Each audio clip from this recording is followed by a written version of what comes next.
Welcome back to Tamil display. Hello friends, இன்றைக்கி நம்ம கேமராவில் பதிவான நம்ப முடியாத சில சம்பவங்களை தான் பார்க்க போகிறோம். இந்த வீடியோ உங்களுக்கு பிடிச்சிருந்தா லைக் பண்ணுங்கள். இப்போ தான் ஃபர்ஸ்ட் டே நம்ம சேனலை பார்க்குறீங்கன்னா சப்ஸ்கிரைப் பண்ணி பக்கத்தில் இருக்கிற பெல் ஐக்கானை கிளிக் பண்ணிக்கோங்க.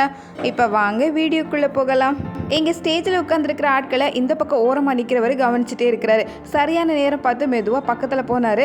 அங்கே ஸ்டேஜில் இருக்கிறவங்க அவங்களோட பேக் எல்லாம் இந்த சோஃபாக்கு பக்கத்தில் வச்சுருக்கிறாங்க. சத்தமே இல்லாமல் மெதுவாக போய் அப்படியே கேஷுவலாக 2 பேக் எடுத்துகிட்டு ஆள் அந்த இடத்த விட்டு நகர ஆரம்பிச்சிட்டாரு.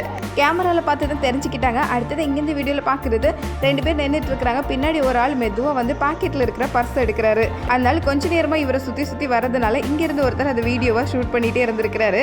பர்ஸ் எடுத்துட்டு அவர் இங்கே பார்க்கவும் இவர் வீடியோலாம் எடுத்தாச்சு அப்படின்னு சொல்லவும் கரெக்டாக இருந்தது. மாட்டிக்கிட்டதுனால எடுத்த பர்ஸை அதே இடத்துல வச்சுட்டு அப்படியே இவரை பார்த்து சிரிச்சுட்டு எப்படியோ சமாளிச்சிட்டாரு. யாரும் பார்க்கலன்னு நினச்சி கடைசியில் கையோடு மாட்டிக்கிட்ட சம்பவமாச்சு. எப்படியோ எடுத்த பர்ஸை திரும்ப மறுபடியும் வச்சுட்டாரு. இதே மாதிரி இங்கே இந்த வீடியோவில் துணிக்கடையில் நடக்கிற சம்பவத்தை தான் பார்க்குறோம். இந்த துணியை நல்லா விரிச்சு பார்த்துட்டு இருக்கிற மாதிரி ஆக்ஷன் கொடுத்துட்டு இருக்கிறாங்க. அதுக்குள்ளே பின்னாடி இருக்கிற லேடி பண்ணுற வேலையை பாருங்க. அதுலேருந்து அப்படியே 4 துணியை தூக்கி மாடிக்க உள்ளே வச்சுக்கிட்டாங்க. ஆனால் எல்லா பக்கமும் கேமரா இருக்கும் அப்படிங்கிற விஷயத்த மறந்துட்டாங்க. வேலை முடிஞ்சதுனால கடைசியில் துணியை மடக்கி வைக்கிறாங்க. எல்லா மூலையிலையும் கேமரா இருக்கிறதுனால இந்த மாதிரி சம்பவங்கள்லாம் தெளிவாக பதிவாயிருது. அடுத்தது இங்கேருந்து வீடியோவில் பார்க்குறது ஒரு மொபைல் கடைக்குள்ளே தான் வலையெல்லாம் தாண்டி உள்ளே வரதை பார்க்குறோம். உள்ளே வரது ரொம்பவே ஈஸியாக இருந்திருக்கு. வந்த வேகத்தில் பொருளை எடுத்தாச்சு. அதே வேகத்தில் வெளியே போயிடலான்னு பார்த்தா முடியவே இல்லை. கரெக்டாக அந்த கம்பியில் மாட்டிக்கிற மாதிரி ஆயிடுச்சு. எவ்வளவு சிரமப்பட்டும் கடைசியில் அந்த கம்பி கொஞ்சம் கூட இடம் கொடுக்குற மாதிரி தெரியல. அதுக்குள்ளே இங்கே லைட்டு போட்டு ஆட்களே உள்ளே வந்தாச்சு. இது ஒரு எதிர்பாராத சோதனை ஆயிடுச்சுன்னு எவ்வளோ வேகமாக செயல்பட்டதுக்கு அப்புறமும் கடைசியில் அந்த கதவை விட்டு வெளியே போகிறதுக்கு வழியே இல்லை. அதுக்குள்ளே இவர்கிட்ட சரியாக மாட்டிக்கிற மாதிரி ஆயிடுச்சு. அடுத்தது இங்கேருந்து வீடியோவில் நம்ம பார்க்குறது யாருக்கு தெரியாமல் மறைஞ்சிருக்கிறதுக்கு ஒரு இடத்த தேடி கதவை திறந்து உள்ளே வந்திருக்கிறாரு. இங்கே ஒரு மூலையில் அப்படியே ஒரு ரோபோட் மாதிரி நிற்க ஆரம்பிச்சிட்டாரு. இவரை தேடி எத்தனை பேர் வந்திருக்கிறாங்க பாருங்க. எல்லாரும் கதவை திறந்து கரெக்டாக உள்ளே வந்தாச்சு. இவர் சுவரோட சுவரா அப்படி மூளையோட ஒட்டி இருந்ததுனால இவரை கண்டுபிடிக்கவே முடியல. ஒளிஞ்சிருக்கிற வேலை ரொம்ப சுலபமாக முடிஞ்சுது. ஆனால் கடைசியில் எப்படி இந்த ரூமுக்குள்ளே போன ஆள் உள்ளதான் இருக்கணும் அப்படின்னு கேமராவை துருவி பார்த்ததுல கரெக்டாக ஆள் சுவரோட ஒட்டி இருக்கிற விஷயத்த கண்டுபிடிச்சிட்டாங்க. எவ்வளவு பிளான் போட்டாலும் கடைசியில் இந்த கேமரால மட்டும் தப்பிக்க முடியறதே இல்லை. இதே மாதிரி தான் இங்கே இந்த வீடியோவில் கடைக்குள்ள மெதுவாக நுழைஞ்சு அங்கே இருக்கிற டிராயர் எல்லாம் திறந்து தேவையான அளவு பணத்தை எடுத்துட்டு இருக்கிறாரு. அதுக்கு நேர் மேலதான் கேமரா இருக்கு. கடைசியில் தான் இவர் இந்த விஷயத்தையே பார்த்துருக்கிறாரு. எப்படியும் முகத்தோட மாட்டிக்கிட்டோன்னு தெரிஞ்சிடுச்சு. எடுத்த பணத்தெல்லாம் உள்ள வச்சுட்டு அதுல ஒரு நோட்டு மட்டும் எடுத்துக்கிறேன் அப்படின்னு கேமரால சொல்லி எடுத்துக்கிறாராம். ஏதோ கேமரா கிட்ட கடன் கேட்டு வாங்குற மாதிரி அவ்வளவு பவ்யமா அந்த ஒரு நோட்டை கொண்டுட்டு போயிருக்கிறாரு. இந்த கேமராவுக்கு வாய் இருந்தாலும் வாய் விட்டு சிரிச்சிடும். இந்த வீடியோல கடைக்காரர் பணத்தை எண்ணிட்டு இருக்கிறாரு. நம்ப முடியாத சம்பவம் தான். கடைக்கு ஒரு ஆள் அந்த நேரம் பார்த்து வர்றாரு. வந்தவர் கையில ஒரு டவலோட தான் வந்திருக்கிறாரு. இவரோட போன் அந்த டேபிள்ல இருந்திருக்கு பாருங்க. ஏதோ பணத்தை எடுக்கிறதுக்காக தான் வந்திருக்கிறாரு அப்படின்னு பார்த்தா அவரோட நோக்கம் எல்லாம் இந்த போன்ல தான் இருந்திருக்கு. கடைக்காரர் பணத்தை எண்ணிட்டே பதில் சொல்லிட்டு இருந்தாரு. அந்த நேரம் பார்த்து கொண்டு வந்த டவலை அவர் போன் மேல போட்டு அப்படியே டவல் எடுக்கிற மாதிரி போனோட சேர்த்து தூக்கிட்டு போயாச்சு. கடைக்காரரே இதை எதிர்பார்த்திருக்க மாட்டாரு. கடைசியில் போன் எங்க போச்சுன்னு தேடும் போது தான் இதை கண்டுபிடிக்க முடிஞ்சிருக்கு. பயங்கரமான ஆட்கள் தான் நம்மளை சுத்தி வருவாங்க போல. அடுத்தது இங்கேருந்து வீடியோல பாக்குறது ட்ரெயின்ல ஜன்னல் ஓரத்துல இந்த லேப்டாப் வச்சிருக்காங்க. இதுக்காகவே இந்த ஜன்னல் பக்கமா ஆட்கள் நோட்டமிட்டு வருவாங்க போல. கரெக்டா போன் லேப்டாப் ஏதாவது ஜன்னல் பக்கம் இருந்ததுன்னா அப்படியே எடுத்துட்டு ஓடிடுறது. இதே மாதிரி இங்க அந்த ஆளு வாசல் பக்கத்துல ஒருத்தர் போன் வச்சுட்டு நிக்கிறத பார்த்ததும் வேகமா பக்கத்துல போய் அப்படியே போனை பிடிங்கிட்டு ஒரே ஓட்டமா ஓடிட்டாரு. இங்க இந்த லேடி கிட்ட இதை எதிர்பார்க்கவே இல்லை. கரெக்டா அந்த ட்ரெயின் வாசல் முன்னாடி நின்றுட்டே இருக்கிறாங்க. பிளாட்ஃபார்ம்ல எதுக்கு நின்றுட்டே இருக்கிறாங்க அப்படின்னு யோசிக்கிற நேரத்தில் கரெக்டாக ட்ரெயின் மூடுற அந்த நேரத்தில் பக்கத்தில் இருக்கிறவரோட ஃபோனை பிடிங்கிட்டு ஒரே ஓட்டமாக ஓடியாச்சு. என்ன ஒரு நம்ப முடியாத சம்பவம் அப்படின்னு நினைக்கிற மாதிரி தான். இதே மாதிரி இங்கே இந்த வீடியோவில் ஏதோ அட்ரஸ் கேட்குற மாதிரி கேட்டுட்டு இந்த அம்மாவோட கழுத்தில் இருக்கிற செயினை எப்படி பிடிங்கிட்டு ஓடுறாங்க பாருங்க. பைக்லேயே போனதுனால பின்னாடி துரத்திட்டு போகவும் முடியல. இந்த இடத்துல ஆட்கள் யாரும் இல்லை அப்படின்னு தெரிஞ்சுக்கிட்டு தான் இப்படி ஒரு வேலையை பார்த்துருக்குறாங்க. அது செயின். ஆனால் இங்கே சிப்ஸ் பாக்கெட்டு கூட கடைக்கு வெளியே வைக்கிறதுக்கு வழி இல்லை. ஒரேடியே ஸ்டாண்டோட தூக்கிட்டு அப்படி பைக்லேயே ஒரே வேகத்தில் போயாச்சு. இது ஒரு நம்ப முடியாத காட்சி தான். இதே மாதிரி இங்க இந்த வீடியோல வீட்டுக்குள்ள ஒருத்தர் நுழைஞ்சு வந்திருக்கிறாரு. கேட்டு தாண்டி உள்ள வந்து வீட்டுக்குள்ள ஆட்கள் இருக்கிறதுனால வெளியே இருந்து எதையாவது தூக்கிட்டு போயிடலாம் அப்படின்னு சுத்தி வந்துட்டு இருக்கிறாரு.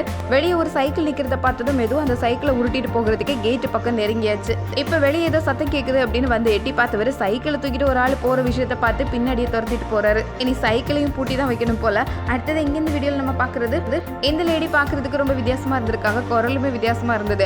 அதனால என்னன்னு கேட்கறதுக்காக திரும்ப கேள்வி கேட்டதுனால கடைசியில் வேற வழியே இல்லாம நான் ஒரு லேடியே இல்ல வேஷம் போட்டு வந்திருக்கிறேன் அப்படின்னு ஒரே செகண்ட்ல ஆள் இப்படி மாறிட்டாரு. 10 கேள்வி கேட்டு அதுக்கு பதில் சொல்றதை விட இதை ஒத்துக்கிட்டு அடி வாங்கிடலாம் அப்படின்னு முடிவு பண்ணிட்டாரு போல. எப்படி எல்லாம் வேஷம் போட்டிருக்காங்க பாருங்களேன். அடுத்தது இங்க இந்த வீடியோல ரோட்ல அங்கங்க இருக்கிற பைக் எல்லாம் எப்படி லாக் போட்டு வச்சிருந்தாலும் அதையெல்லாம் எடுத்துட்டு அந்த பைக்கை ஓட்டிட்டு போறது தான் இந்த ஆளோட வேலை. இப்போ கடைசியில் கையோட மாட்டிக்கிட்டாரு. அதை எப்படி செஞ்சாரு அப்படிங்கிறத எல்லாருக்கும் செஞ்சு காட்டுறாராம். ஒரு பைக் 2 பைக் இல்லை, அங்கே பூட்டி வச்சிருந்த எல்லா பைக்கையும் ஆள் உடனே திறந்தாச்சு. என்னதான் வித்தியாசமான புத்திசாலியாக இருந்தாலும் அடுத்தவங்க பைக்குக்கு ஆசைப்பட்டு கடைசியில் பைக்கோட ஆளும் மாட்டிக்கிட்டாரு. அடுத்தது இங்கே இந்த வீடியோவில் காம்பவுண்டுக்கு ஒரு கேட்டு போட்டதுக்கு கூட வழி இல்லை பாருங்க. அந்த கேட்டையே தூக்கிட்டு போவாங்களா அப்படின்னு நினைக்கிற மாதிரி தான். ரோட்டில் ஆட்கள் யாரும் இல்லை. நடு ராத்திரி நேரத்தில் ஒரு கேட்டையே கழட்டி கொண்டு போகிறாங்க பாருங்களேன். ஒரு பெரிய இரும்பு கேட்டு கூட காம்பவுண்டுக்கு போடுறதுக்கு வழி இல்லை. இதையும் நோட்டமிட்டு தூக்குவாங்களான்னு இதை பார்க்கும்போது தான் தெரிஞ்சுக்க முடியுது. அடுத்தது இங்கே இந்த வீடியோவில் பார்க்குறது ஒரு வேலையை செய்கிறது முக்கியம் இல்லை, அதை கரெக்டாக செஞ்சு முடிச்சிருக்கிறோமா அப்படின்னு கடைசியில் உறுதி பண்ணிக்கணும். இல்லைன்னா இப்படி தான் ஆகும். இந்த லேடி ஒரு பாத்திரத்தை கொண்டு இந்த டேங்க் மேலே வைக்கிறாங்க. அது மறுபடியும் கீழே விழுந்தது. திரும்பவும் தூக்கி வச்சுட்டு கீழே இருக்கிற ஒரு வேலையை செய்கிறதுக்குள்ளே அப்படியே மேலே இருந்து தொப்புன்னு தலையிலேயே விழுந்திருக்கு பாருங்க. வேலையை கரெக்டாக பண்ணியிருந்தா இதுல இருந்து கொஞ்சம் தப்பி இருக்கலாம். அடுத்தது இங்கே இந்த வீடியோவில் பார்க்குறது ரோட்டோரத்தில் ஒருத்தர் நிற்கிறாரு. இங்கே இவர் பைக்கை நிறுத்திட்டு அப்படியே கேட்டை திறக்கிறதுக்காக வந்தார். ஆனால் அந்த கேட்டு மொத்தமாக சரிஞ்சு அந்த பைக்கு மேலே போய் விழுந்திருக்கு. யார் தொடுவா கீழே விழலாம் அப்படின்னு அந்த கேட்டே தயாராக இருந்திருக்கும் போல. பெரிய ஸ்ட்ராங்கான கேட்டாக இருக்கும் அப்படின்னு நம்பினா கடைசியில் இப்படியா இருக்கு பாருங்க. எங்கே இந்த வீடியோவில் இந்த கண்ணாடி கதவை அதை கொஞ்சம் திறந்து வைக்கலாம் அப்படின்னு ரொம்ப திறந்துட்டாங்க போல. அது முழுசாக அப்படியே கையோட வர ஆரம்பிச்சது. விட்டால் கீழே விழுந்து உடஞ்சி போகும். அது ஸ்ட்ராங்காக பிடிக்கிறதுக்காக இன்னும் குரல் கொடுத்து 4 பேர் கூப்பிட்டுருக்குறாங்க. 2 பேர் வேகமாக ஓடி வந்து கண்ணாடி கதவை எப்படியோ அதுலேருந்து கீழே விழாமல் காப்பாற்றி நிறுத்தியாச்சு. இந்த கதவை எப்போ கலண்டு வரும் அப்படின்னு சொல்லவே முடியாது போல. அடுத்ததான் இங்கே இந்த வீடியோவில் ஃபோன் பேசிட்டே இந்த வண்டியை ஓட்டிட்டு வராரு. இந்த இடத்துக்குள்ளே மேலே ஏறவே முடியல. கடைசியில் பாருங்க, வெயிட் தாங்காமல் வண்டி மேலே போயிடுச்சு. பாரம் பின்னாடி இழுத்து கொண்டு போகுது. இதை பார்த்த ஒரு லேடி வேகமாக ஓடி வந்து அவரை கீழே இறக்கி விட்டுருக்குறாங்க. வண்டியோட பாரம் அதிகமானதுனால திருப்புற நேரத்தில் அது இப்படி ஒரு வேலையை காட்டியிருக்கு. அடுத்தது இங்கே இந்த வீடியோவில் துணியெல்லாம் துவைச்சு கொண்டு வந்து எல்லாத்தையும் லைனாக காய போட்டாச்சு. வேலையெல்லாம் முடிஞ்சதுன்னு நிம்மதியாக திரும்புற நேரம் பார்த்து அந்த கொடி அப்படியே அறுந்து கீழே விழுந்துடுச்சு. மறுபடியும் நமக்கு வேலை வைக்கிறதுக்குன்னே இப்படிப்பட்ட சம்பவங்கள்லாம் நடக்கும் போல. அடுத்தது இங்கே இந்த வீடியோவில் பார்க்குறது இங்கே நிறைய துணியை காய போட்டிருக்கிறாங்க. எடுத்து ஒரு ஓரமாக வைக்கலாம் அப்படின்னு நினைக்கிறதுக்குள்ள ஸ்டாண்டோட மொத்தமாகவே கீழே விழுந்துடுச்சு. மறுபடியும் எல்லாத்தையும் துவைச்சி எடுக்கணுமான்னு நினைக்கிற மாதிரி தான். அடுத்தது இங்கே இந்த வீடியோவில் இந்த லேடியை சுற்றி வந்துட்டு இருக்கிற ஒரு ஈமு கோழியை தான் பார்க்குறோம். அது சுத்தே சரியில்லை அப்படின்னு தெரிஞ்சுக்கிட்டாங்க. இந்த இடத்த விட்டு மெதுவாக காலி பண்ணிடலாம் அப்படின்னு நினைக்கிறதுக்குள்ள நறுக்குன்னு வேகமாக வந்து கையிலே ஒரு கொத்தி இருக்கு. இதுக்கு மேலே நிற்கக்கூடாதுன்னு ஒரே ஓட்டமாக ஓடிட்டாங்க. அடுத்தது இங்கே இந்த வீடியோவில் நீச்சல் குளம் பக்கத்தில் மெதுவாக வர ஒரு பெரிய குதிரையை தான் பார்க்குறோம். குதிரை தண்ணி குடிக்கலான்னு யோசனையோட வந்திருக்கும் போல. கடைசியில் நீச்சல் குளத்தில் வலிக்கே உள்ள விழுந்துடுச்சு. ஆனால் சாமர்த்தியமான குதிரை தான். நீச்சல் குளம் உயரம் குறைவாக இருந்ததுனால அதுவே எப்படியோ சமாளித்து மேலே வந்து சேர்ந்துடுச்சு. எங்கே இந்த வீடியோவில் ஐஸ் சாப்பிட்டுட்டு இருக்கிறத பார்த்து இந்த கழுதைகள் எல்லாம் வேகமாக ஓடி வந்திருக்கு. இது வேணும் அப்படின்னு கேட்டு அடம் பிடிச்சு சரி சாப்பிட்டு பார்க்கட்டுன்னு கொடுத்ததுக்கு அது ரொம்பவே குளிராக இருந்ததுனால இந்த கழுதைகள் எல்லாம் இந்த குளிரை தாங்க முடியாமல் அந்த இடத்த காலி பண்ணி போயிடுச்சான். இங்க இந்த கழுதை ஒரு பால் கிடைச்சதும் அதை பயங்கர சந்தோஷத்தோட குஷியா விளையாடிட்டு இருக்கிறத தான் பாக்குறோம். ரொம்ப நாள் இந்த பாலை உதச்சு விளையாடணும்னு ஆசைப்பட்டிருக்கும் போல. அந்த பாலை கீழேயே வைக்கல பாருங்க. இங்க இந்த கழுதை கிட்ட வந்து பேச்சு கொடுத்துருக்காங்க. பேச்சு கொடுத்ததுக்கு அது கொடுத்த ரியாக்ஷன் தான் இது. இப்படி வித்தியாசமா சிரிச்சிருக்கு. இந்த சிரிப்பை பார்த்து மயங்கி விழாத குறை தான். கழுதைக்கு எப்படி ஒரு சேட்டை பாருங்களேன். அடுத்தது எங்க இந்த வீடியோல பாக்குறது இந்த கழுதையோட ஒரு செல்ஃபி எடுக்கலாம் அப்படின்னு ஆசைப்பட்டதுக்கு கழுதையும் அதே அளவுக்கு செல்ஃபி எடுக்க ஆசைப்பட்டு எந்த அளவுக்கு உற்சாகமா இருக்கு பாருங்களேன்.